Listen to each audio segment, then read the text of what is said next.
अगे उघार उघार मुहा उघार जिन के। ए जीजा जी इतना काहे अकबका रहे हैं? हमर दीदी के मुँहे ना देखना है, लीजिए देख लीजिए। ओए बाप ए बाऊ आय माय इनका की होले? ई नहीं हो बदल दल काओ लकिया। अरे तो तू ही पहले देख नियल बे, हमरा की पूछो तू ही नियल मोबाइल बा देवे ले और रोज वीडियो कॉल बतियाल ही तो आज हमें की जानिए। ए जीजा जी आप पगला तो नहीं ना गए हैं? यही दीदी ना है जिसके साथ आपका एंगेजमेंट हुआ था? हाँ तो हम इतना बुड़बक ही नहीं पहचान में। हम जरा पसंद के लिए लोग गोर हले, ये पूरा करिया लगा है। हम शादी वादी नहीं करेंगे, सुनिए हम करेंगे ना शादी, बड़का छल किया है। अजी आपको पता नहीं लग रहा है तो दूसरे को बदनाम कर रहे हैं। हम करेंगे नहीं शादी, बड़का छल किया है। चुपके से लड़की बदल दिया है, चुपके से लड़की बदल दिया है। ए सुनिए, ले जाके तुमको थाना में पेश करेंगे। पुलिसिया मारेगा 4 डंडा ना तो सब याद आ जाएगा। ले जाके तुमको थाना में पेश करेंगे, शादी नहीं करेगा तो केस करेंगे। अरे शादी नहीं करेगा तो केस करेंगे।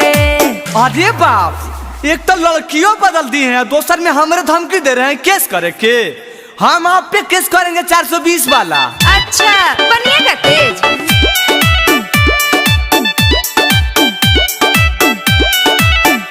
पापा अभी ये बारात लेके घरे चलिए, इसका नाश्ता पानी भी न करे चलिए। सब जुर्माना भरे पड़ेगा। अब डला गया गला में जमाला जी, कुछ होगा नहीं करे से हाला जी। तान के घूंघट नकल किया है, तान के घूंघट नकल किया है। चुपके से लड़की बदल दिया है, चुपके से लड़की बदल दिया है। ए पंडित जी तो अपन काम आगे बढ़ावो, इनका बोले दो। Music by Tinku Tufan.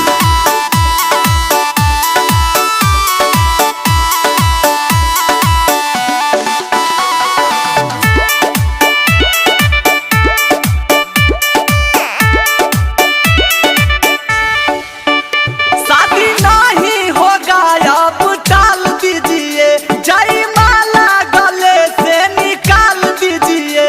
अच्छा ये सब होता है? हाँ अब ऑयल हो तो सदिया करे पड़तो, बिटियों में तो मंगिया भरे पड़तो। मिशन मेरा विफल किया है, मिशन था जो मेरा विफल किया है। चुपके से लड़की बदल दिया है, चुपके से लड़की बदल दिया है। आजी जीजा आजकल के फैशन है करिया मेकअप। देखो ना जी देखो, दीदी उहे है।